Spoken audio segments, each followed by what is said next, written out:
तर पंतप्रधान नरेंद्र मोदी खोटारड्या आहेत अशी टीका जी आहे ते काँग्रेसचे प्रदेशाध्यक्ष हर्षवर्धन सकपाळांनी केलेली आहे। दिलेली आश्वासनं मोदींनी पूर्ण केली नाहीत असं देखील हर्षवर्धन सकपाळ यांनी म्हटलं। 12 वर्षापूर्वी तर मोदी मोदी मोदी मोदी आपला देश करत होता।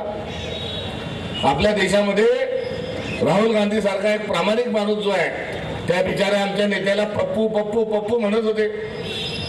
12 वर्षानंतर आमचं सोनं तापून तापून तापून आता असं प्युअर झालं की आता पप्पू पप्पू पप्पू म्हणून हिंडवणार आले। आता पप्पा पप्पा पप्पा पप्पा पप्पा त्या माणसाला म्हणायला लागते। हा दिवस आता दूर नाही। थोतांड माणूस, खोटारडा माणूस, लबाड माणूस आणि दलिंदर माणूस कोण आहे? कोणी आला? दलिंदर